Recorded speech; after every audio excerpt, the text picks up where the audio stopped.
सहनावतु सहनो भुनक्तु सह वीर्यं करवावहै तेजस्विनावधीतमस्तु मा विद्विषावहै। ॐ शान्ति शान्ति शान्तिः। तमस्तु जनकल्याणे निरतं करुणामय नमामि चिन्मयं देवं सद्गुरुं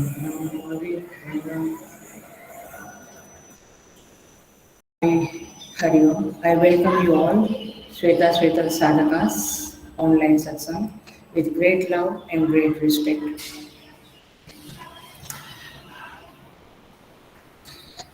हमारा चौथा अध्याय शुरू हो गया है. We will chant from one shloka number 1.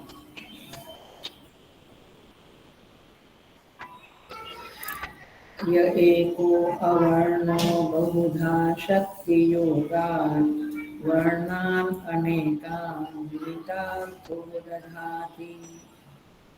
विजयेति चान्ते विश्वमादौ सदेवः स नो बुद्ध्या शुभया संयुनक्तु. तदेवग्नितदादित्यः तद्वायुस्तदुचन्द्रमाः तदेव शुक्रं तद्ब्रह्म तदापस्तत्प्रजापतिः. त्वं स्त्री त्वं पुमान् असि त्वं कुमार उत वा कुमारी त्वं जीर्णो दण्डेन वञ्चसि त्वं जातो भवसि विश्वतोमुखः. नीलपतङ्गो हरितो लोहिताक्षः तडित्गर्भाऋतः समुद्राः. अनादिमत्वं विभुत्वेन वर्तसे यतो जातानि भुवनानि विश्वा. अजामेकां लोहितशुक्लकृष्णां बहवि प्रजासु जनानां स्वरूपाः. अजोहेको दुषमाणं दुषेते जहातेन भुक्तभोगान् अजोन्यः. द्वा सुपर्णा सयुजा सखाया समानं वृक्षं परिसस्वजाते. तयोरन्यः पिप्पलं स्वादुपत्ति अनश्नन् अन्यो अभिचाकशीति.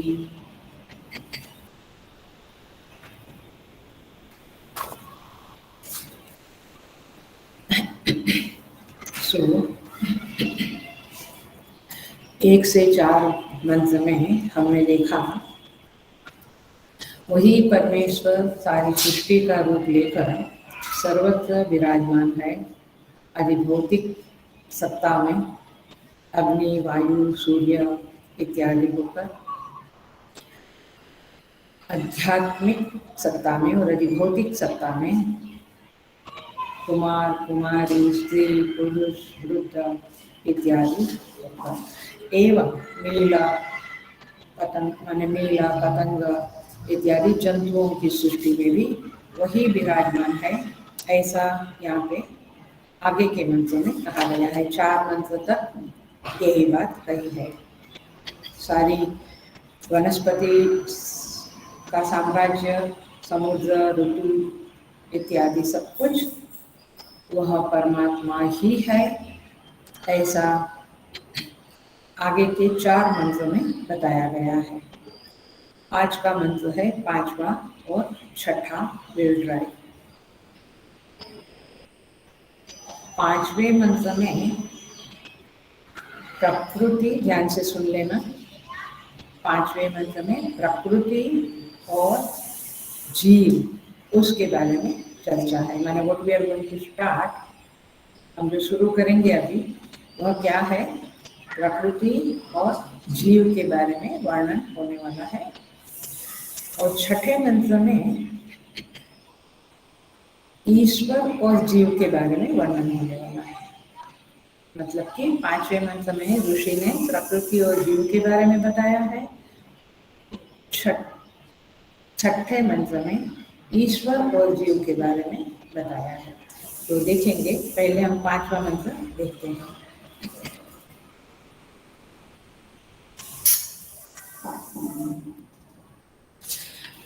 अजामेकां लोहिता शुक्ल कृष्णा बहवी प्रजा सुजमाना स्वरूपाः अजो हि एकः दुषमानः अनुशेते। आई होप सबके पास बुक होगा।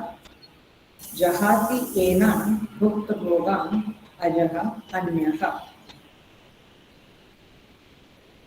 यहाँ पे कहते हैं स्वरूपाः, स्वरूपा माने सेम रूप वाली, अपने ही सदृश, अपने ही जैसी, त्रिगुणमय बहवी प्रजा, बहुत सारा भूत समुदाय को सुजमाना रचने वाली, बहुत सारे भूत समुदाय माने प्राणी, प्राणियों को रचने वाली, तथा लोहित शुक्ल कृष्ण, लोहित माने लाल, शुक्ल माने सफेद और कृष्ण माने काली, ये तीन रंग वाली त्रिगुणमयी,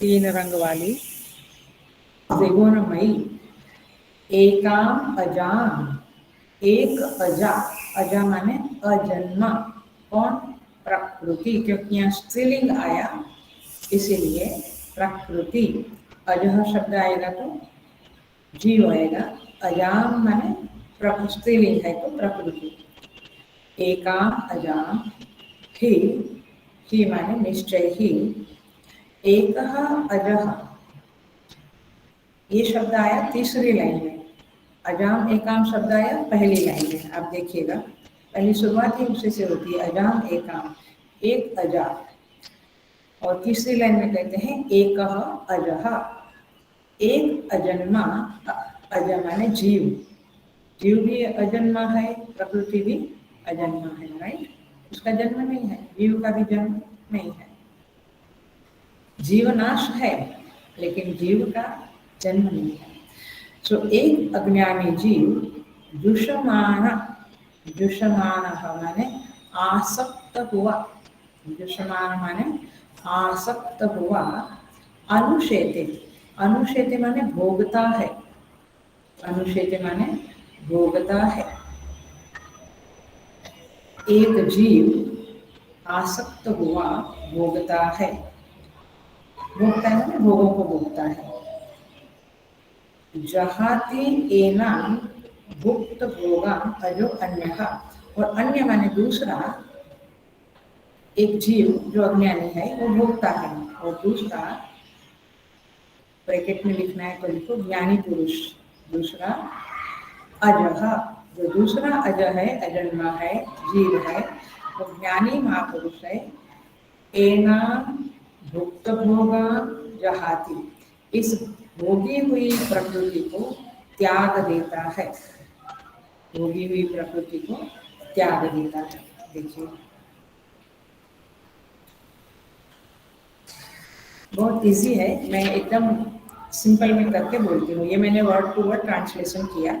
देखिए एक है प्रकृति और एक है अज्ञानी जीव और एक है ज्ञानी जीव, माने जीव नहीं बोलेंगे ज्ञानी को, बट ज्ञानी महापुरुष, तीन का वर्णन है इसमें, राइट।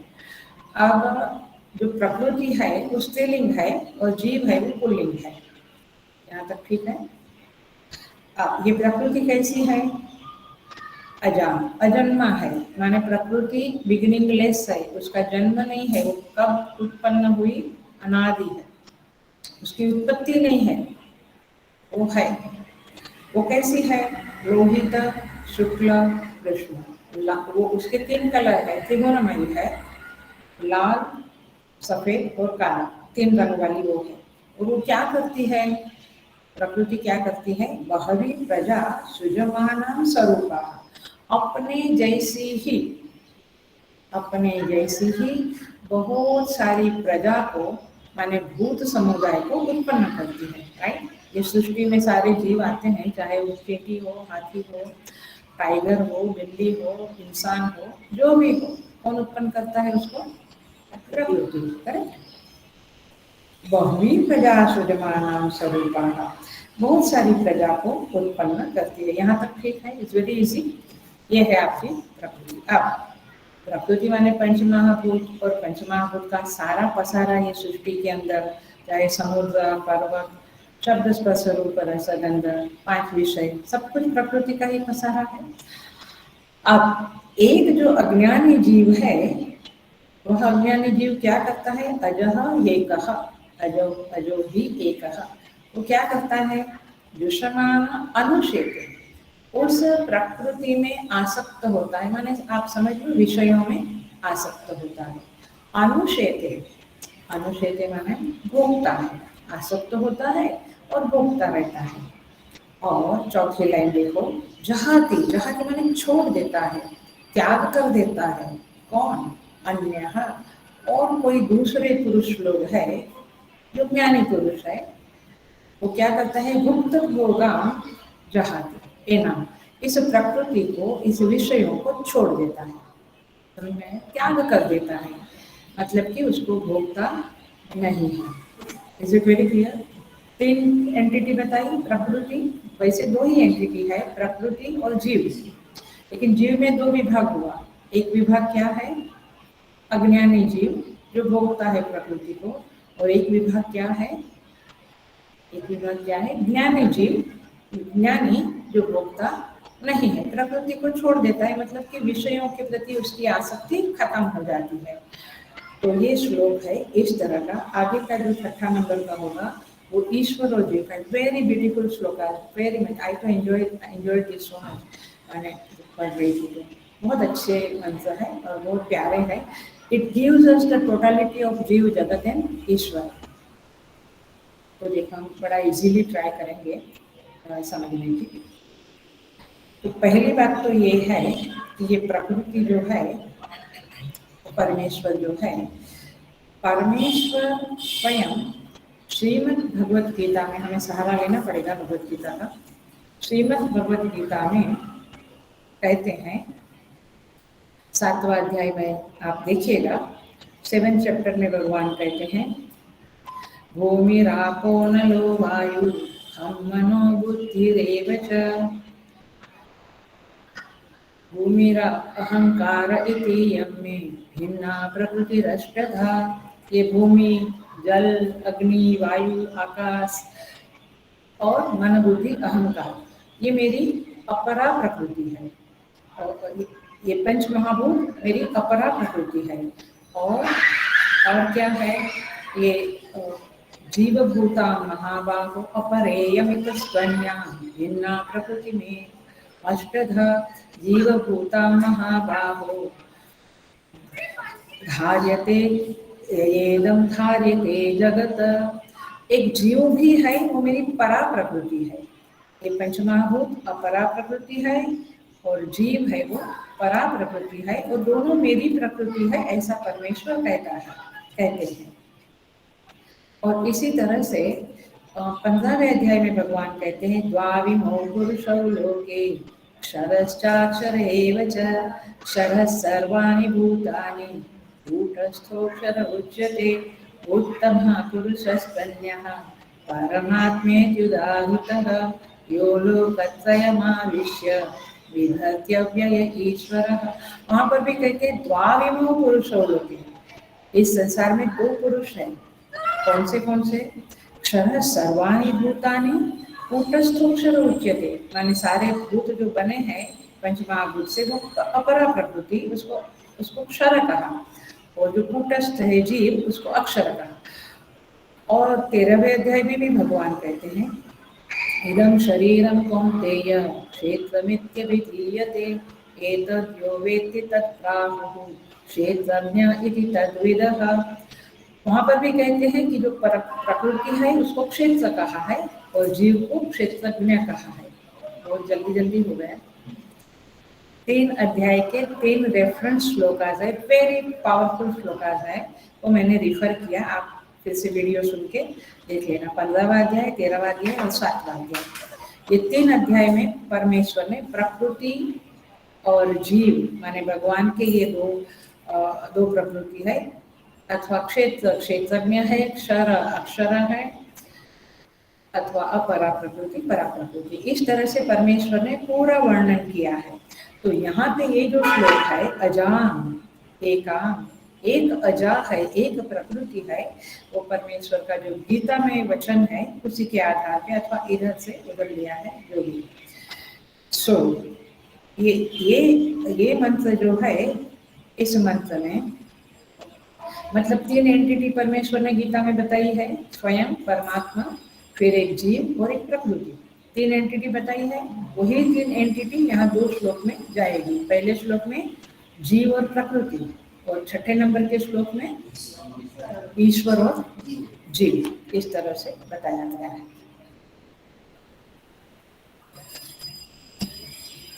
गुड। सो ये प्रकृति जो है उसको इस 5वें मंत्र में, श्वेता श्वेतर उपनिषद के 4th अध्याय के इस 5वें मंत्र में बकरी का रूप दिया है, रूपक दिया है। क्या बोला है प्रकृति को? बकरी। बकरी माने गोट, फीमेल। अब देखते हैं, लेकिन कहा कि एका, वो एक है, तो बकरी एक है माने प्रकृति एक है। क्यों? जरा सा वेदांत डालती हूँ। आचार्यों के कहे उत्तर मुताबिक ही कहते हैं, क्योंकि यदि पैदा हुआ होता तो अनेक होता था, अनेक होती थी, लेकिन पैदा ही नहीं हुई है, अभाव है। तो अभी कहते हैं कि प्रकृति है, जीव है, अज्ञान दशा में है, ज्ञान दशा में नहीं है।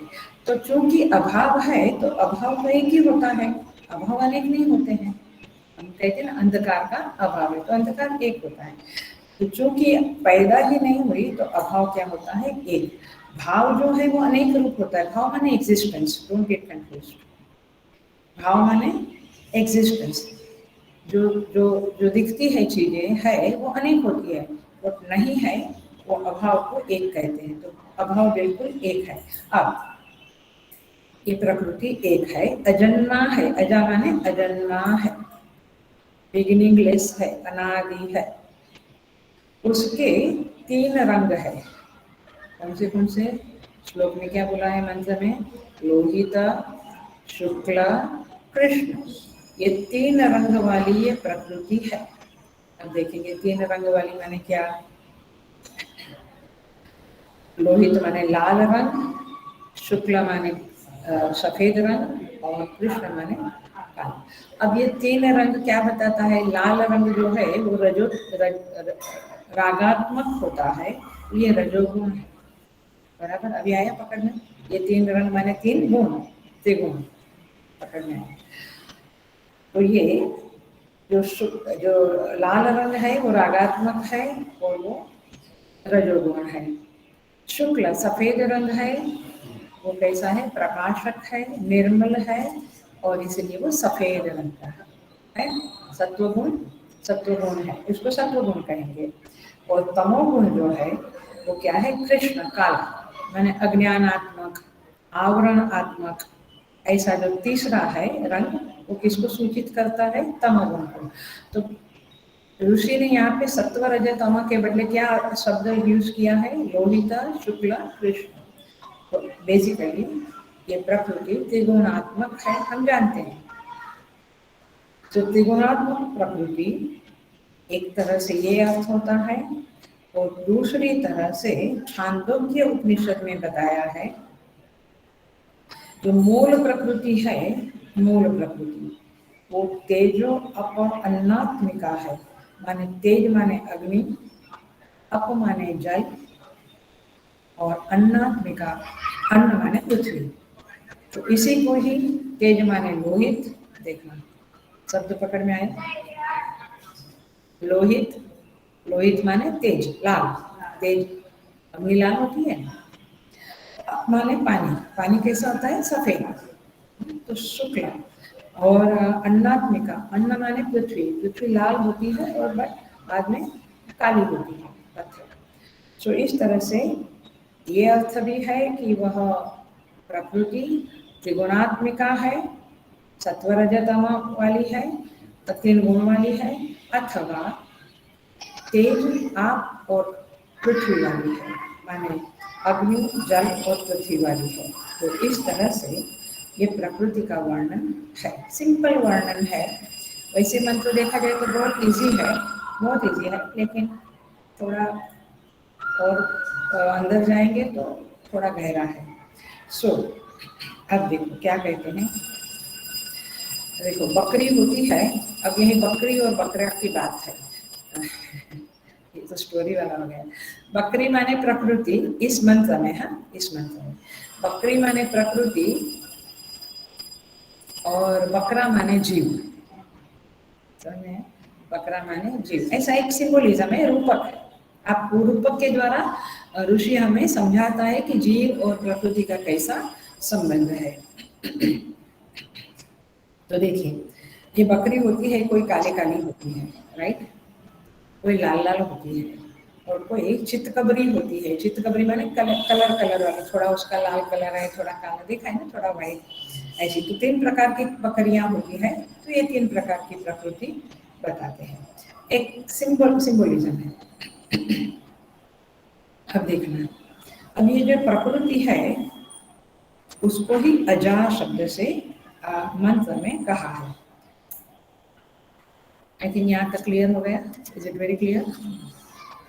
बकरी इज इक्वल टू प्रकृति, और प्रकृति 3 कलर की है, लोहित, शुक्ल, कृष्ण।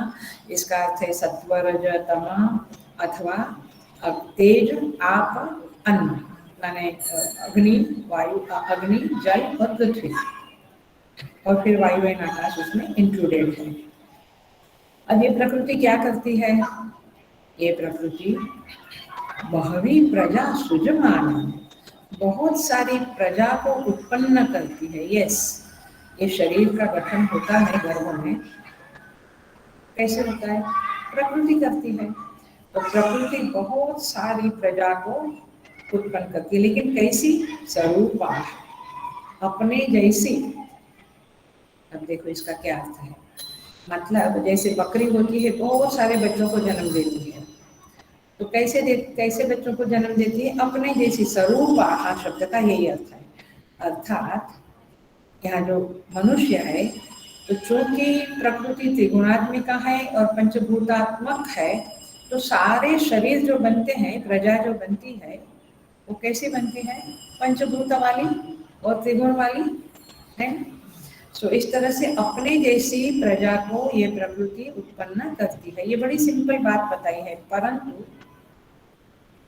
इस तरह की बातें सुनकर हमारे चित्त में पूरी प्रकृति उभरती है, राइट। समस्त प्रकृति अपने चित्त में आती है और सारी सृष्टि हमारे चित्त में उभरती है, एंड दैट्स वेयर द चित्त बिकम्स विशाल, विराट। तो शास्त्र पढ़ने का, उपनिषद पढ़ने का यही एक, यही नहीं बट एक यह भी इसका उपयोग है, अथवा कहूँ कि बेनिफिट है, कि हमारे चित्त में जो छोटी छोटी चीजें हमारे संसार की चलती रहती है, उसको हटाकर विराट को उपनिषद हमारे चित्त में स्थापित करते हैं। अरे बेटी, ये वाक्य समझ में आ रहा है, ये समग्र सृष्टि को चित्त में लाता है उपनिषद, श्रुति माता। अन्यथा चित्त में छोटी छोटी चीजें घूमती रहती है। ओके, तो ये है आपकी प्रकृति। अब इसका अर्थ क्या हुआ, समझ में आया। इसका अर्थ है संसार, सृष्टि, पूरी सृष्टि। अब देखो आगे कहते हैं, अजह ही एकः जुषमानः अनुशेते। एक अजह, अब ये एक अजह जो है वह है जीव। यहाँ पे जीव भी अजन्मा है, जीव भी अजन्मा है। जीव का, आप कहते हैं हाँ बच्चा गर्भ में से बाहर आता है, जन्म तो होता है उसका, जीव का जन्म नहीं है। किसका जन्म है? शरीर का जन्म है। शरीर उत्पन्न होता है और नाश होता है, जीव का उत्पत्ति और नाश नहीं है। कोई चला गया तो हम कहते हैं कि हम ऐसा शब्द बोलते हैं मर गया, लेकिन शरीर जाता है, शरीर का मृत्यु है, डेथ हो जाता है, डेड हो जाता है। जीव तो चला जाता है। जीव तो जब तक ज्ञान नहीं होता है वो जन्म मरण के चक्कर में घूमता रहता है। समझ में आया? तो जीव भी कैसा है? अजन्मा है, उसका नाश होता है, बाद होता है उसका ज्ञान के बाद, बट अजन्मा है। तो ये जो जीव है वो एक अजन्मा है। तो एक हुआ अजा और एक हुआ अज। अज कौन है? अज है जीव और अजा है प्रकृति। Are you very clear? नहीं तो आगे कुछ नहीं समझेगा। अजा किसको बोला? प्रकृति को बोला। अज किसको बोला? जीव को बोला। दो एंटिटी हुई, दो एंटिटी हुई। बड़ा इंटरेस्टिंग है, बिकॉज पूरा जगत में आखिर जीव जगत और ईश्वर के सिवा कोई एंटिटी ही नहीं है, तीन ही एंटिटी है। सो अब जीव और जगत दो भेद हो गया। प्रकृति माने जगत, संसार, सृष्टि, जो भी शब्द है। तो इस तरह से दो एक भेद हो गया, जीव का और जगत का। ऐसे 5 भेद होते हैं, ध्यान से सुनना। ऐसे 5 भेद होते हैं। कौन से 5 भेद है? जीव को पहले पकड़ो। तो जीव और जगत एक भेद हुआ, जीव और जगत में भेद है। फिर जीव और ईश्वर, तो दूसरा भेद हुआ, जीव और ईश्वर। और तीसरा भेद है जीव और जीव के बीच में भी भेद है, जीव और जीव के बीच में भी भेद है। समझ में आ रहा है? कहाँ बताया ये? नहीं, ये पता ही चलता है हमको जीव जीव में भेद है, लेकिन इसी मंत्र में भी बताया है। क्या बताया है? क्या बताया है? एक अज्ञानी जीव है, बताए। ये मंत्र यदि आप लोग पढ़ के आते थे ना तो काफी अच्छी तरह से होता था। मैं 1-2 मिनट में बोलूं तो आपको याद रह जाए, ये आशा करना मुझे उचित नहीं है। सो इसी मंत्र में बताया है जीव जीव में भेद है। एक अज्ञानी जीव है, एक ज्ञानी जीव है। द पॉइंट इज दिस की जीव और जगत में भेद है, जीव और ईश्वर में भेद है, जीव और जीव में भेद है, और तीसरा भेद है जगत और जड़ में भेद है। जड़ प्रकृति जो है वो माने जगत और जड़ में भेद है, और चौथा है जगत और ईश्वर में भेद है। क्या है? जगत और ईश्वर में भेद है। तो जगत और प्रकृति में भेद कहो अथवा जड़ में भेद कहो, और जगत और ईश्वर में भेद है। तो 5 प्रकार के भेद हैं। यहाँ पे कितने भेद बताए हैं? 2। एक तो जीव जीव में भेद बताया। क्या बताया? एक अज्ञानी है और एक, hello, I think very careful रहना पड़ेगा। आखिर ये उपनिषद है, वेरी फोकस से सुनना चाहिए, वेरी फोकस से पढ़ना चाहिए। ओके, तो इस तरह से भेद है। तो यहाँ पे 2 भेद बताइए, एक तो जीव जीव में भेद बताया और दूसरा जीव प्रकृति में जगत में भेद बताया। तो 2 प्रकार के भेद बताया। मैंने आपको एक जनरल वे में बता दिया कि 5 प्रकार के भेद होते हैं।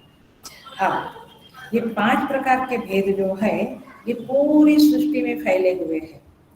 ईश्वर भी सृष्टि में ही है, प्रकृति भी सृष्टि में है, जीव भी सृष्टि में है। तो पूरे 5 ये पांचों 5 भेद सृष्टि में दिखते हैं। वैसे इंद्रियां भी कितनी है? 5। ज्ञानेंद्रियां कहो 5, कर्मेंद्रियां 5, विषय भी 5, तन्मात्राएं भी 5, महाभूत भी 5। तो इस तरह से अंतःकरण के भी 5 भेद आते हैं, तेजो हिंदू उपनिषद में बताया है। तो इस तरह से उपनिषदों में, श्रुति में पंचीकरण की बात भी कही गई है 5 के आधार पे। और ऐसे त्रिवृत्तकरण की भी बात आती है उपनिषदों में, जहाँ पे ये अपना जो भी त्रिगुणात्मिका प्रकृति है उसकी बात भी आती है। तो इस तरह से ये त्रिगुणात्मिका और पंच भेद की बातें वेदांत में आती रहती है। जस्ट टच किया इसको। बहुत प्रसिद्ध है ये प्रक्रिया त्रिवृत्तकरण की और पंचीकरण की, किसी अन्य समय में उसको समझेंगे। तो ये जो भेद है जीव और प्रकृति का, तो अब क्या होता है जीव और प्रकृति में? अजो हेको जुषमानः अनुशेते। ये जो प्रकृति है उसको अजह एकः, एक जो जीव है वो जीव क्या करते हैं? जुषमान माने उसमें आसक्त हो जाता है। प्रकृति में माने विषयों में, समझ लो शब्द स्पर्श रूप रस गंध, ये विषयों में वो आसक्त हो जाता है जीव। ये समझाने की जरूरत नहीं है, क्यों? क्योंकि हम होते रहते हैं। अनुशेते, और फिर क्या करता है वह जीव? अनुशेते, उसके पीछे पीछे जाता है। अर्थात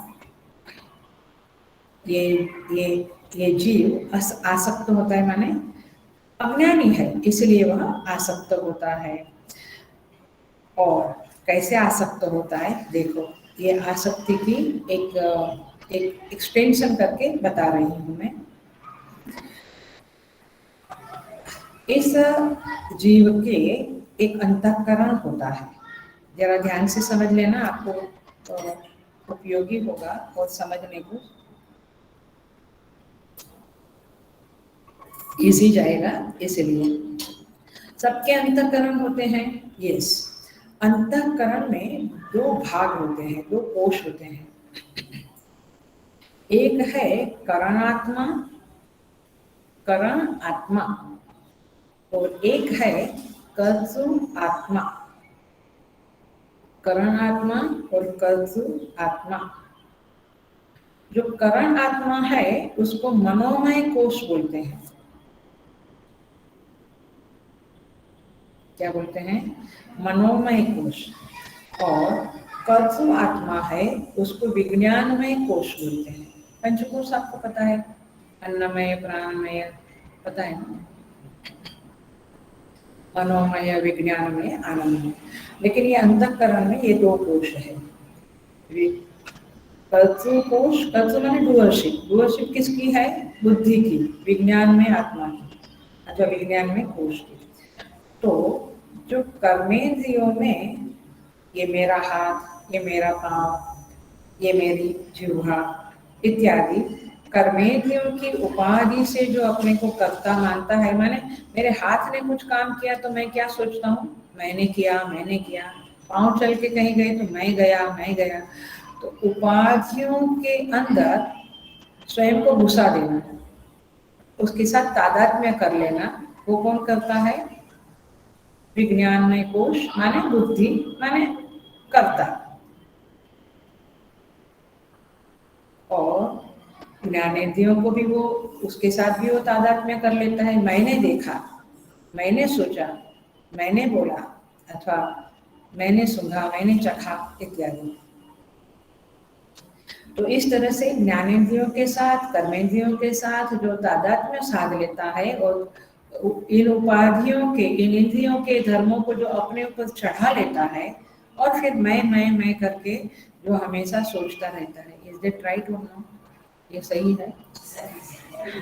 हम वेदांत पढ़ने के बाद भी ऐसा नहीं सोचते अरे मेरे पैर चल के उधर गए। माने बोलना नहीं है ऐसा, मैं गया ऐसा ही बोलना है, लेकिन अंदर से समझना है कि मैं, I am different from my mind, from my hand, from my leg.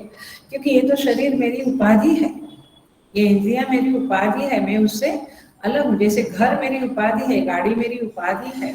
उपाधि माने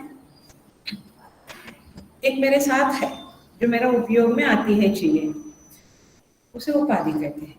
सो वेरी लो में बोलती हूँ, नहीं तो वेदांत में बोलना होगा तो उपसमीपे स्थित्वा स्वयं गुणान आदधाति इति उपाधि, लेकिन अभी उसका ज्यादा नहीं करेंगे। इसको उपाधि कहते हैं, अपने गुणों को दे देती है कर्ता। सो हर चीज को ये स्वयं के ऊपर लेता है। मैंने चखा, मैंने स्पर्श किया, मैंने देखा, मैंने सुना, तो ये कर्तापना और ज्ञातापना जो आ गया, इसका मतलब ये है कि भोग आ गया। मतलब ये कर्ता क्या करता है, अभी ये डूअर, ये जीव क्या करता है, डूअर भी बन गया और नोअर भी बन गया, ज्ञाता भी बन गया और कर्ता भी बन गया।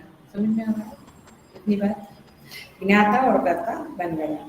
फिर सब कुछ उपाधि के कारण अब वह अपने को दृश्यमानो अनुशेते, अब वो इस देखने में, सुनने में, माने इंद्रियों के जो धर्म है, सुनना, देखना, बोलना, उसमें वह अपनापन धारण करके आसक्त हो गए। अब वो अब अपनी पर्सनालिटी, अपने व्यक्तित्व को वो ऐसा ही समझता है कि ये बोलना, सुनना सब मैं ही करने वाला हूँ। और इस तरह से वह पूर्णतया आसक्त होकर तादात्म्य भाव को आपन्न हो गया। उसको कहेंगे अजो ही एक विषमानो अनुशेते। श्रीमद् भागवत में बहुत सुंदर एक आख्यान है, जिसका नाम है पुरंजन आख्यान। पुरंजन आख्यान, पुरंजन उपाख्यान, उसमें आता है पुरंजन एक व्यक्ति है, एक आदमी है, इंसान है, और उसकी उसमें आता है पुरंजनी, जैसे कि उसकी वाइफ है। अब उसमें बड़ा मजेदार व्याख्यान है कि यह पुरंजनी जो है, एक्चुअली पुरंजनी कौन है, उसकी बुद्धि है, अच्छा प्रकृति है। पुरंजनी जब नाचती है तो पुरंजन नाचने लगता है, सुना है ना ये? पुरंजन हंसता है तो पुरंजनी हंसती है तो पुरंजन हंसने लगता है। पुरंजनी रोने लगती है तो वो रोने लगता है। पुरंजनी खाती है तो वो खाने लगता है। पुरंजनी बैठती है तो वो बैठ जाता है। पुरंजनी उठती है तो वो उठ जाता है। वो सोती है तो ये भी सो जाता है। तात्पर्य क्या है? आप स्त्री पुरुष का जैसा ऐसे नहीं सोचना, ये एक रूपक है, बट इसका अर्थ ये है कि जब उसकी बुद्धि, माने पुरंजनी माने बुद्धि, तो पुरंजनी बुद्धि और ये जीव कर्ता, ये इतने एक दूसरे में तादात्म्य आपन्न हो गए हैं कि एक दूसरे से अलग नहीं होते। तात्पर्य यह है कि जब बुद्धि कुछ करती है तो ये जीव अपने को उसका कर्ता मानता है, कुछ मन कुछ भावना करता है तो उसको अपना कर्ता मानता है। तो इस तरह से युष्माना अनुशेते, तात्पर्य है कि उसके साथ तादात्म्य हो गया है पुरंजन। और पुरंजनी का उपाख्यान देकर भागवत जी में भी यही वेदांत की बात कही है कि जीव उपाधियों के साथ तादात्म्य करके अपने को उस उपाधियों का कर्ता मानने लगता है। तो ऐसा जो ये जीव है वो इस तरह से प्रकृति में फंस गया है। आप लोग संसार की भाषा में बोलते माया में फंस गए, राइट? संसार में फंस गए माने किस में फंसे हैं? ये 5 विषयों में। एक्चुअली 5 विषय आपको फंसाने वाले नहीं है, आपकी उसमें आसक्ति हो गई करके आप फंसे हुए हो। दे आर देमसेल्व्स, वे अपनी जगह पे ठीक है, हमने उनके प्रति अट्रैक्शन करके तादात्म्य करके फंसे हैं। और क्या कहते हैं, दूसरा ये एक फंसा हुआ है, दूसरा कौन है जो बिल्कुल फंसा हुआ नहीं है? उसके लिए श्रुति माता कहती है जहाति एना भुक्त होगा अजह अन्यः। जो अन्य है, जो ज्ञानी है, वो उसमें फंसा वो नहीं है। उसमें प्रकृति को भोग लिया, उसमें देख लिया, जान लिया, और फिर उसमें उसको जहाती, जहाती माने छोड़ दिया। किसको छोड़ दिया? इस विषयों को छोड़ दिया। छोड़ दिया का अर्थ यहाँ समझेंगे उसके साथ तादात्म्य छोड़ दिया। ऐसा नहीं कि वे कॉफी नहीं पीते हैं, वे रसगुल्ला नहीं खाते हैं, या वे पहाड़ों को देखने नहीं जाते हैं, सब कुछ करते हैं विषयों को, लेकिन उसके साथ तादात्म्य नहीं है। दे नो कि दिस इज ऑल मिथ्या, ये जान लिया उन्होंने। सो इसीलिए इस तरह से अब वो जो, तो यहाँ पे बकरी और बकरा का भी एग्जाम्पल है, मैंने बकरा बकरी के पीछे पीछे पीछे पीछे जाता है। तात्पर्य ये है कि जीव प्रकृति के पीछे पीछे जाता है। इसमें कोई सोचने वाली, ज़्यादा सोचने वाली बात नहीं है, क्योंकि हम स्वयं को देखें तो रात दिन हम किसके पीछे जाते हैं? शरीर के पीछे पहले, राइट, फिर वस्तुओं के पीछे, घर के पीछे, हर एक चीजों के पीछे। तो ये बकरा बकरी के पीछे जाता है, वही वाली बात आ गई। लेकिन ये जो ज्ञानी पुरुष है उसने अपने स्वरूप को जान लिया है और इसने संसार के स्वरूप को भी जान लिया है कि ये मिथ्या है, और इसीलिए ये बद्ध जीव है जो प्रकृति के साथ तादात्म्य आपन्न है, और मुक्त जीव है जिसने उस तादात्म्य को काट दिया है, जिसने उस तादात्म्य को झूठा समझ लिया है, और इसीलिए वो इस प्रकृति के गुणों से अफेक्ट नहीं होता है, उसको कोई इफेक्ट नहीं होती है, वो अपने स्वरूप में मस्त रहता है। और इसका अर्थ है जहाँ की एना, इस प्रकृति को छोड़ दिया है। छोड़ दिया माने आप बिल्कुल नहीं समझना कि वे संसार से चले गए, संसार में रहते हैं, प्रकृति के साथ रहते हैं, विषयों के साथ रहते हैं, लेकिन उन्होंने उसके साथ आइडेंटिफिकेशन छोड़ दिया है। They are not identifying with the prakriti. परित्याग का एक अर्थ होता है, समझ लें, कबीर कहते हैं, बहुत सुंदर है, मुझे बहुत अच्छा लगा। माने वेदांत का ही मीनिंग होते हुए बड़ा सिंपल वे में, ये संत लोग तो महान होते हैं, वेदांत है लेकिन बड़े सिंपल वे में बताया है। क्या बोलते हैं कबीर? कहते हैं कबीर, पड़ी मार कबीर की, पड़ी मार कबीर की, चित्त से दिया उतार, चित्त से दिया उतार। नहीं समझ में आया? पड़ी मार, पड़ी मार माने जगत की बहुत मार पड़ी। कोई रसगुल्ला हमेशा आपको सुख थोड़ा देता है, ज्यादा खा लिया तो हो जाता है शुगर वाला, या कोई भी चीज आप भोगते हो उस समय सुख लगता है, बाद में वो उसका स्वरूप दिख जाता है, क्योंकि भोगा क्या करते हैं? भोगा न भुगता वयमेव भुगता। भर्तृहरि महाराज कहते हैं कि हम भोग नहीं भोगते हैं, वे हमें भोगते हैं। सर्वेन्द्रियाणां जरयन्ति तेजः, इंद्रियों के तेज को भोग हरण कर लेते हैं। ये बात सही लगती है? कोई भी भोग। सो तात्पर्य ये है, यहाँ पे पड़ी मार, ये भोगों की मार पड़ी, संसार की मार पड़ी।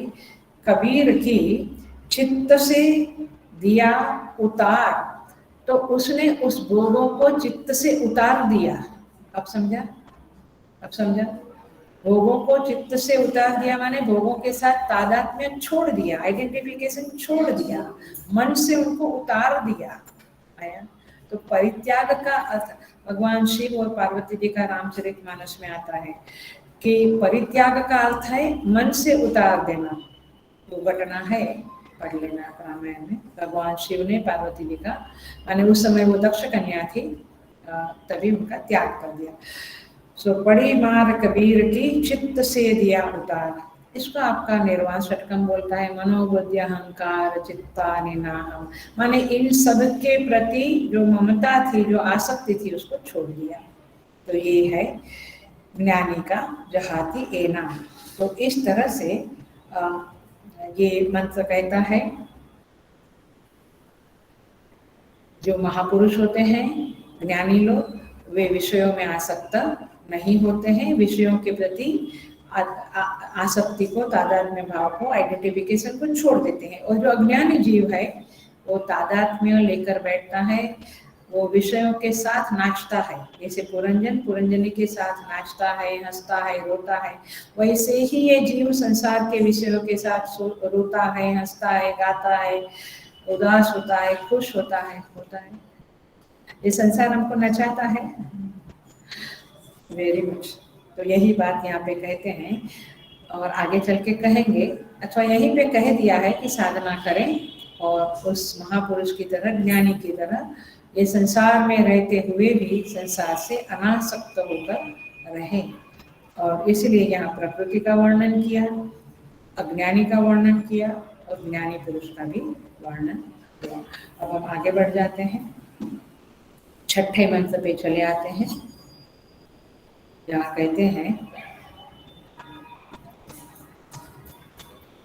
द्वा सुपर्णा सयुजा सखाया। सयुजा माने साथ साथ रहने वाला।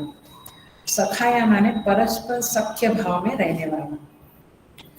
द्वौ माने दो, सुपर्णा, पर्ण माने पाख, पंख, और सु माने सुंदर, शोभन, अच्छी शोभन पंख वाले दो पक्षी। सुपर्ण माने पंख वाले माने पक्षी। दो पक्षी, कौन दो पक्षी है? जीवात्मा और परमात्मा। बड़ा सुंदर श्लोक है, बहुत सुंदर मंत्र है, और ये मुंडक में भी आया है। देखिए, द्वा सुपर्णा सयुजा सखाया, दो पक्षी है और सयुजा साथ साथ में रहते हैं, सखा है, मित्र भाव में रहते हैं। समानम वृक्षम परिसस्वजाते, समान वृक्ष, क्या है समान वृक्ष? ये शरीर। यहाँ पे वृक्ष को क्या कहा है? शरीर। एक ही शरीर में दोनों रहते हैं, बराबर। कितना प्यारा है। कौन कौन रहता है अंदर?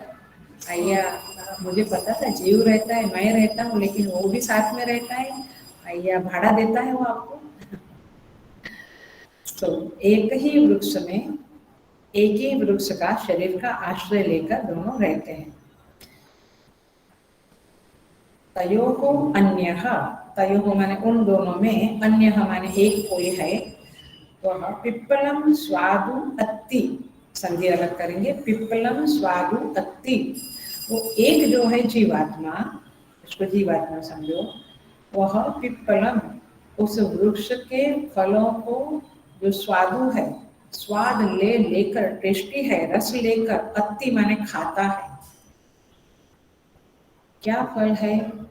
कर्म फल, उसको खाता है।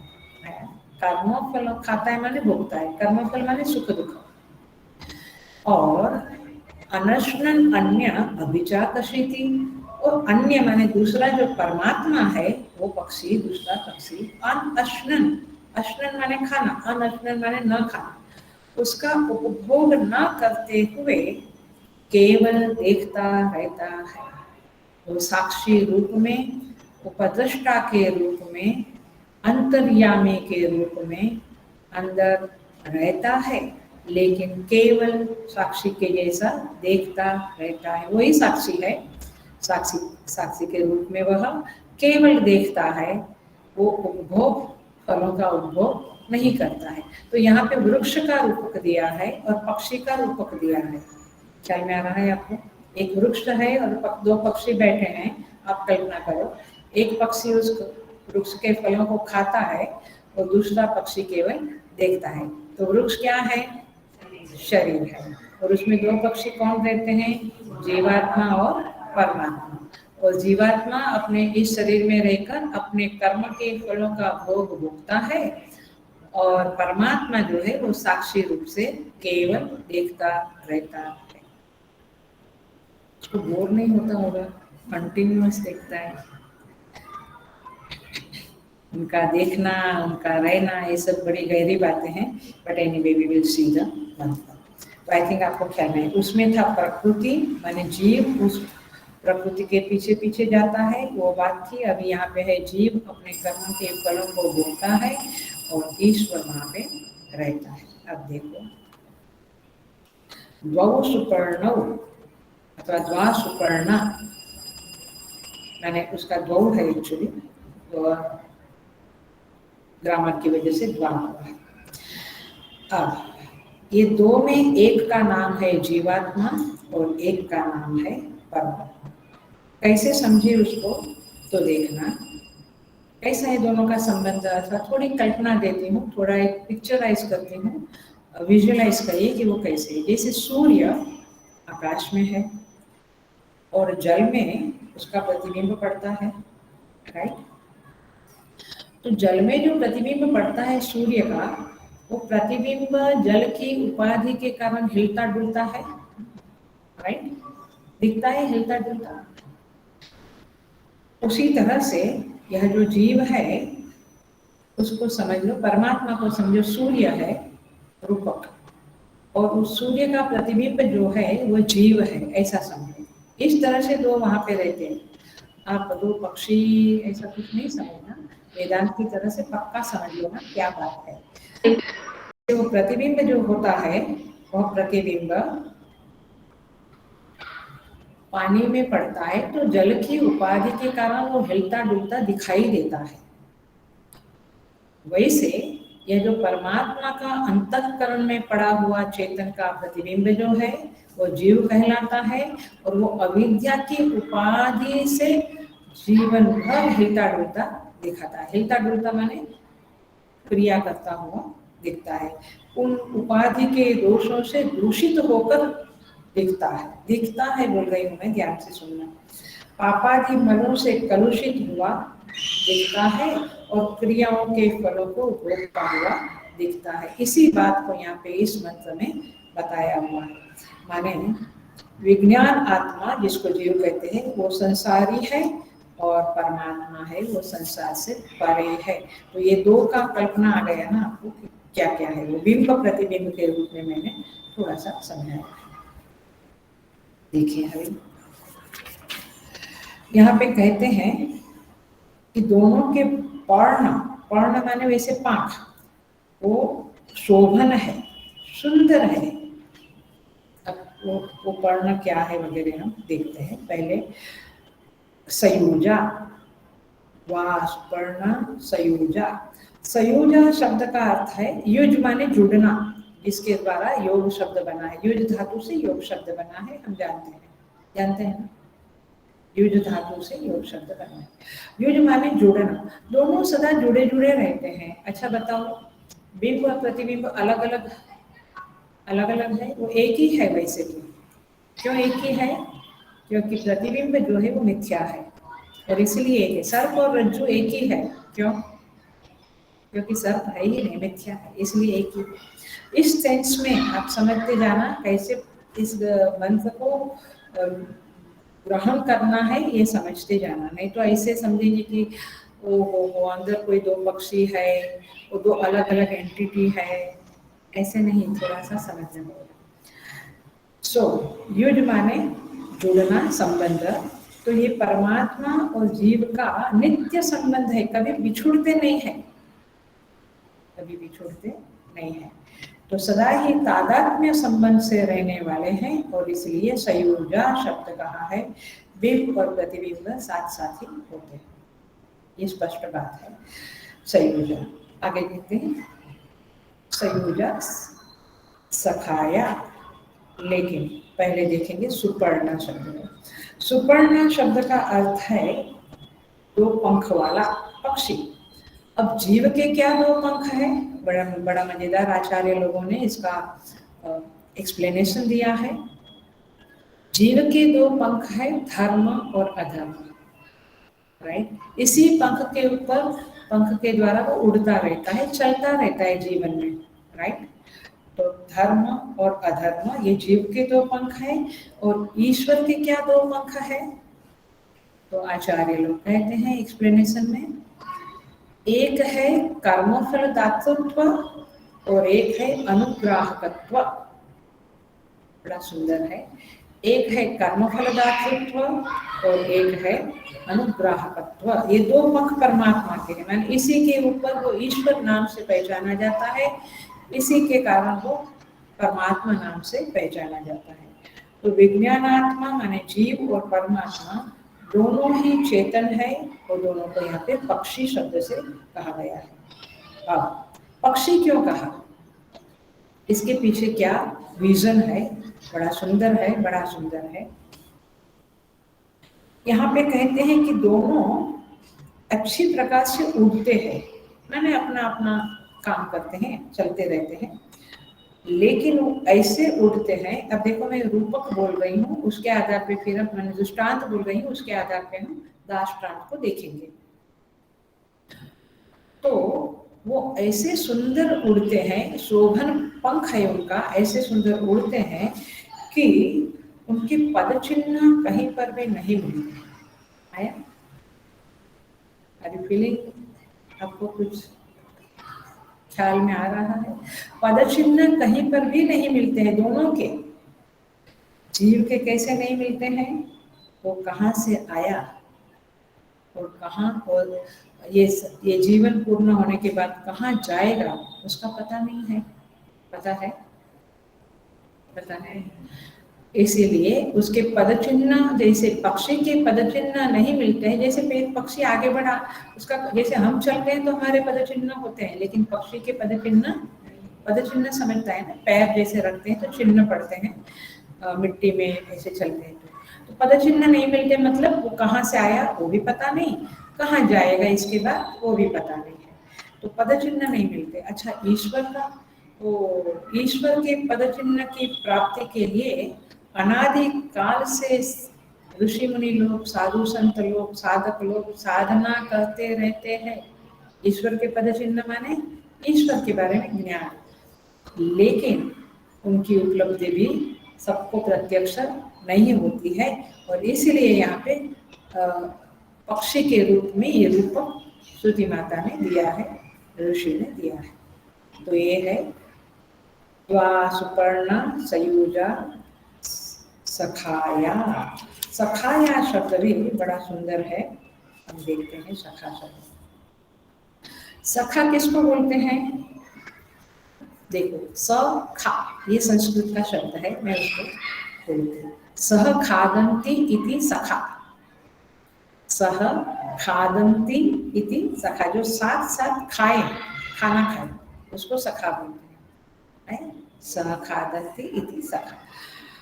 अथवा समान ख्यातिमंतो सखाया, जिनकी समान ख्याति है, माने रमेश और सुरेश दोनों दोस्त हैं, तो रमेश को कोई बुलाया तो उसके साथ सुरेश की भी याद आती है, सुरेश को बोला तो रमेश की भी, तो साथ साथ समान ख्याति मंतो सखाया, दोनों एक साथ अभिव्यक्त होते हैं, इसलिए इसको सखाया कहते हैं। अब देखो, सखा का जान लो, माने हमें दुनिया के सखा की बात नहीं समझनी है, अथवा समझनी है तो समझो आप, बट मुख्यतया मैं जीव परमात्मा की बात कर रही हूँ।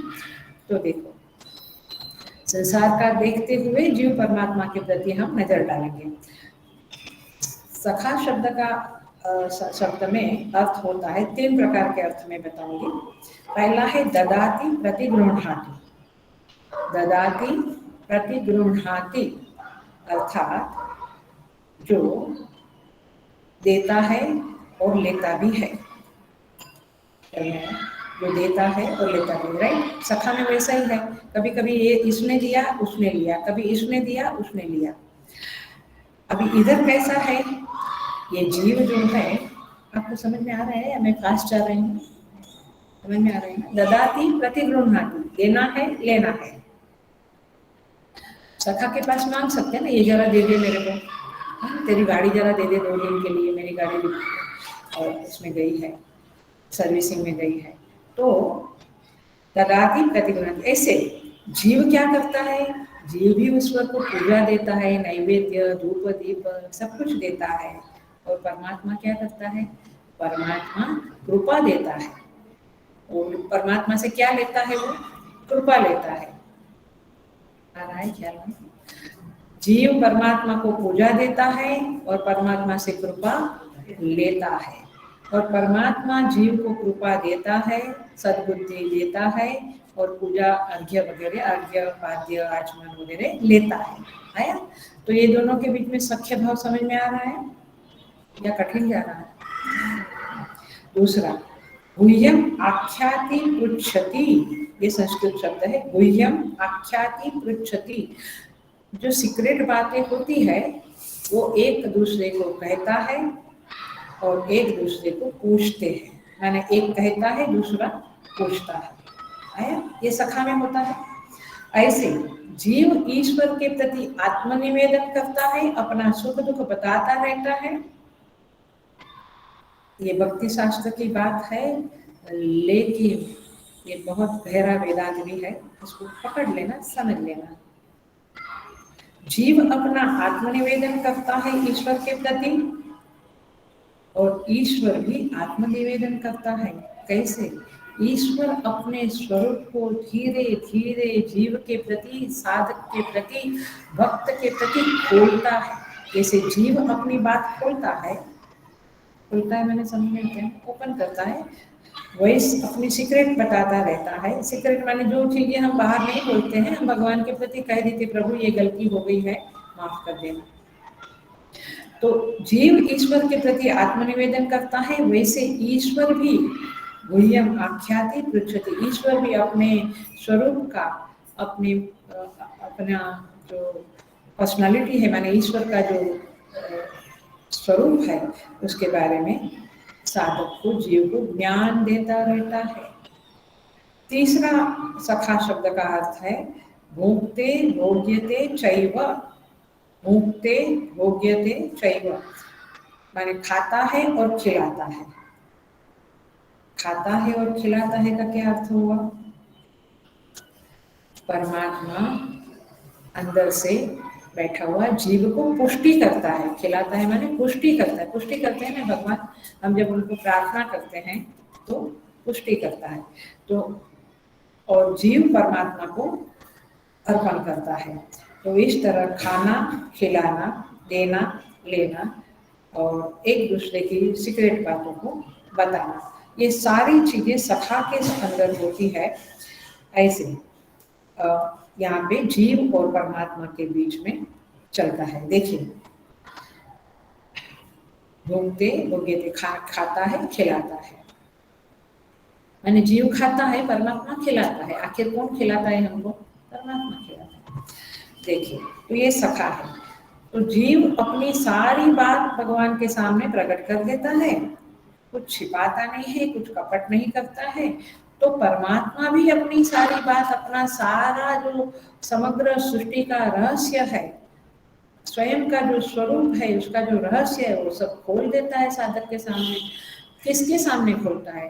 जिसके हृदय में कपट नहीं है, जो जिसके अंदर छल नहीं है, क्योंकि भगवान को छल कपट बिल्कुल पसंद नहीं है। तो इसीलिए जब तक जीव टोटली कपट रहित, पवित्र, निष्कपट नहीं बनता है, निष्पाप नहीं बनता है, परमात्मा अपने आप को खोलता नहीं है। मित्रों में भी वैसा ही है, जो जितना खोलेगा उतना सामने वाला खोलेगा, है ना? जितना ये देगा उतना ही उधर से रिलेशनशिप रहेगी। सो इस तरह से ये यथा माम प्रपद्यन्ते तांस तथैव ददाम्यहम भजाम्यहम। सो भगवान कहते हैं जो मेरे को जिस तरह से बचता है वैसे मैं उसको बचता हूँ। तो ये सखा शब्द का अर्थ है। कितना ब्यूटीफुल है, आपको लगता है? बहुत सुंदर है, मुझे तो बहुत पस कर गया है। ऐसे ही दोनों बैठे हैं अंदर, कहाँ दुनिया की जरूरत है, इधर ही दोनों है साथ में, और फर्स्ट क्लास दोस्त है, कहीं और किसी की जरूरत ही नहीं है। सो इस तरह से परमात्मा और जीव दोनों सखा है। द्वा सुपर्णा सयुजा सखाया। लेकिन हम दुनिया में भटकते हैं, भीख मांगते हैं, मुझसे कोई दोस्ती करो। आजकल के जवानों का देखो क्या करते हैं, चैट करते हैं ना कंप्यूटर पे। ओ भगवान, वहीं पे सखा बनाते हैं, वहीं पे इधर अंदर ही बैठा है सखा। समानम वृक्षम परिशस्व जाते, वो दोनों एक ही वृक्ष के ऊपर रहते हैं। वृक्ष माने क्या? वृक्ष शब्द का अर्थ है वृष्टि छेदने अथवा वृष्ट्यते इति वृक्षः, संस्कृत में धातु उसका वृष्ट्यते इति वृक्षः, जो काटा जाए उसे वृक्ष कहते हैं। ऐसा क्यों कहा? काटा जाए उसे वृक्ष कहते हैं, छेदन किया जाए उसे वृक्ष कहते हैं। क्योंकि जैसे गेहूं, जौ इत्यादि जो होते हैं उसको औषधि कहते हैं। उसको, ये औषधि है, हम लोग तो धकाधक खाते रहते हैं, बट एक्चुअली उसको औषधि रूप में ही ग्रहण करना चाहिए, चपाती, चावल, दाल। तो ये औषधि है। और औषधि का जो संस्कृत में कहते हैं औषध्या फलक्रांता, औषधि उसको कहते हैं जिसको एक बार फल लग गया उसके बाद दूसरी बार फल नहीं लगता है, अर्थात उसका अंत हो जाता है। जिसको एक बार फल लगने के बाद जिसका अंत हो जाए उसे औषधि कहते हैं। अर्थात जिसके ऊपर बारंबार फल लगे और वर्षों तक जो टिका रहे, और जब तक काटे नहीं तब तक कटे नहीं, जब तक काटे नहीं तब तक वो मरे नहीं, उसका नाम होता है वृक्ष। आया ख्याल में? और ये गेहूं चावल वगैरह एक बार हो गया तो फिर वो खत्म हो जाता है, उनको पुनः करना पड़ता है। सो अब देखो, ये शरीर भी वृक्ष के समान है, संसार भी, वो जो मूलमद शाखम याद आया, संसार भी वृक्ष, याद आया ना 15वां। ये वृक्ष भी संसार के, ये संसार भी वृक्ष के जैसा है। संसार को जब तक काटेंगे नहीं, अर्थात उसका जब तक बाध नहीं करेंगे, तादाद में छोड़ेंगे नहीं, तब तक वो मरेगा नहीं, माने संसार हमसे छूटेगा नहीं। तो ये इस तरह से वृक्ष शब्द का अर्थ है समानम वृक्षम परिसस्व जाति। तो ये वृक्ष में माना अथवा शरीर, ये शरीर में, शरीर कटेगा नहीं माने शरीर का बाध नहीं होगा, तब तक ये शरीर चलता रहेगा। तो इस तरह से शरीर को वृक्ष कहा है। समानम वृक्षम परिसस्व जाते, ये शब्द भी बहुत ही सुंदर है।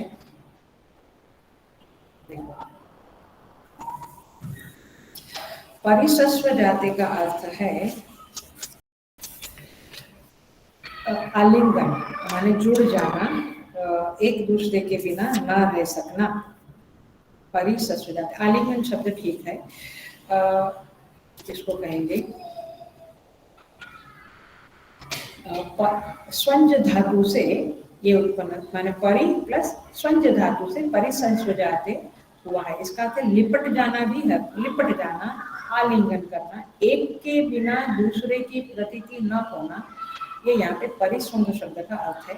अथवा एक दूसरे पे आश्रित रहना, ये भी अर्थ है। अथवा जीव और ईश्वर में नियामक और नियम्य का संबंध है, ये भी अर्थ है। काफी अर्थ है इसके। लेकिन हम देखते हैं एक छोटा सा स्टोरी बोल के, एक जिज्ञासु महात्मा के पास जाता है, ये परिसस्व जाते का अर्थ है, स्टोरी के द्वारा समझाती हूँ।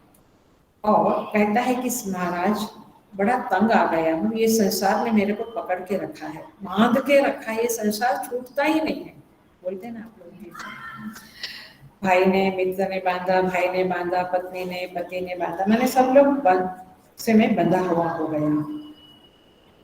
तो महाराज ने क्या किया, ये फेमस है रामकृष्ण परमहंस की, श्री रामकृष्ण परमहंस की ये कथा है, गोस्पेल ऑफ श्री रामकृष्ण में आती है। महात्मा कुछ बोले नहीं और जंगल में दोनों चल रहे थे। तो चलते चलते महाराज ने क्या किया, एकदम से वृक्ष को लिपट गए, वृक्ष को आलिंगन किया, पकड़ लिया और फिर चिल्लाने लगे, अरे अरे अरे कोई दौड़ो दौड़ो, मुझे छुड़ाओ छुड़ाओ, ये वृक्ष ने मुझे पकड़ लिया। लोग हंसने लगे। लोगों ने कहा महाराज आपने वृक्ष को पकड़ा है, वृक्ष ने आपको नहीं पकड़ा है। महाराज ने कहा वैसे ही आपने संसार को पकड़ा है, संसार ने आपको नहीं पकड़ा है। ये हमारी आसक्ति है कि हम गाड़ी से आसक्त हो जाते हैं, कार से, बंगलों से, पत्नी से, पति से, कोई हमको पकड़ के नहीं रखते हैं। सो इसको कहते हैं परिसस्व जाते। अब ये एक बाहर का एग्जाम्पल हुआ। वेदांत की तरह बोलो तो देखो कैसे आएगा। ये सब जगत, ये सारा जगत जो दिखता है, परमात्मा उसका अभिन्न निमित्त विवर्त उपादान कारण है। और इन दैट सेंस उसने वह जगत को परिसस्वजते करके है। और इसी तरह से शरीर में भी वो परिसस्व जाते हैं, माने ईश्वर और जीव एक दूसरे से जुड़े हुए हैं। इसको कहते हैं परिसस्व जाते। समान वृक्षम परिसस्व जाते, दोनों एक दूसरे से लिपटे हुए हैं। मैंने बिंब और प्रतिबिंब का तो एग्जाम्पल दिया, वो भी दोनों एक दूसरे से जुड़े हुए हैं। इसी तरह से वो एक एग्जाम्पल है। दूसरा एग्जाम्पल मैं दे रही हूँ, वो ये है ईश्वर अभिन्न, जगत का अभिन्न निमित्त उपादान विवर्त कारण है। तो पूरे जगत में काल में, क्षण क्षण में परमात्मा छाया हुआ है। तो इस तरह से पूरा जगत को लिपट के परमात्मा रहता है। पकड़ में आ रहा है, एक भी जगह परमात्मा के बिना खाली नहीं है, इन दैट सेंस। अच्छा, आपको और एग्जांपल देती हूँ। जैसे जो आभूषण होता है ना, मैं एक वाक्य रचना कैसे बोलती हूँ सुनो। जैसे आभूषण का आलिंगन करके सोना रहता है, ऐसा मैं बोलूँ तो आपको समझ में आ रहा है? सोना जो नहीं आता है समझ में, सोना जो है, सुवर्ण जो है, वो आभूषण को आलिंगन करके रहता है। मतलब वो आलिंगन आभूषण से अलग रहता है।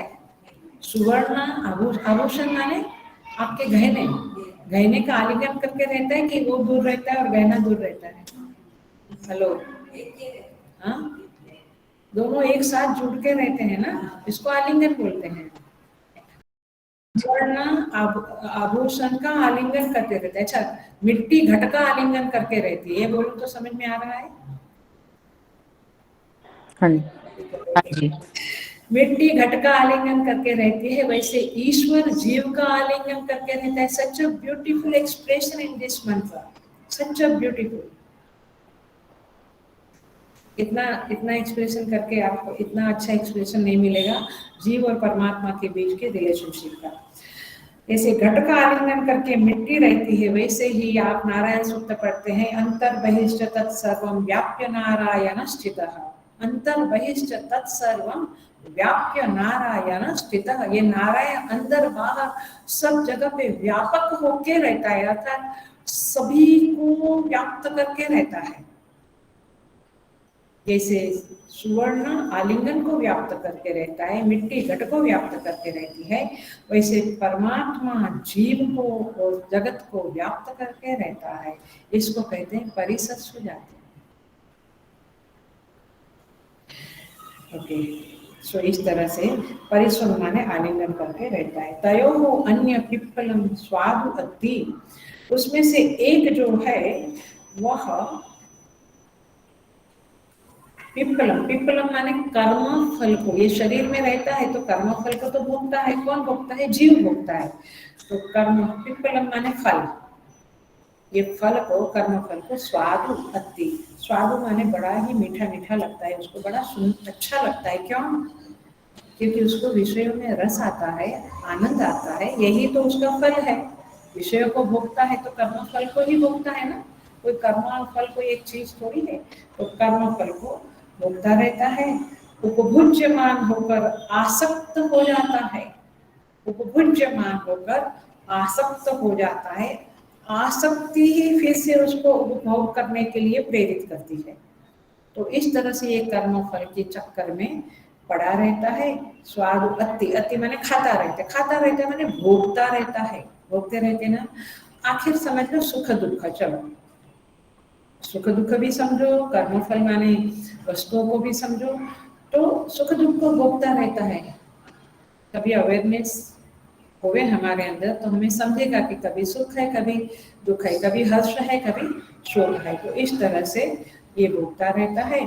अनश्नन अन्यो अभिचातशीति, और दूसरा जो परमात्मा है वो अनश्नन, वो कुछ भोगता नहीं है, क्योंकि उसको तादात्म्य ही नहीं, तो कहाँ से भोगेगा वो कुछ भी भोगता नहीं है, क्योंकि विवेक है।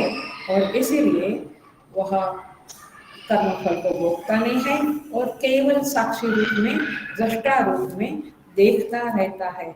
इसको ऐसे समझे, मैं पूरा करके 1-2 मिनट देना मुझे।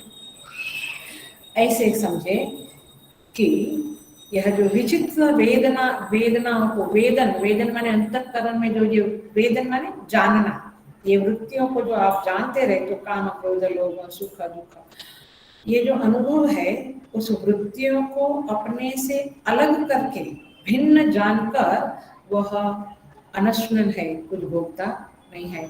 और हम जो अज्ञानी जीव उस वृत्तियों के साथ तादात्म्य आपन्न होकर उस वृत्तियों को भोगते रहते हैं। काम क्रोध लोभ, मैं कामी बना, मैं क्रोधी बना, मैं लोभी बना, सुख दुख में सुखी दुखी, ऐसे वह जो कि वृत्तियों के साथ अंतःकरण ही मिथ्या है उसके लिए, तो वृत्तियों के साथ उसका तादात्म्य नहीं है और इसीलिए वह अभिचार स्थिति, वो केवल दृष्टा बन के रहता है।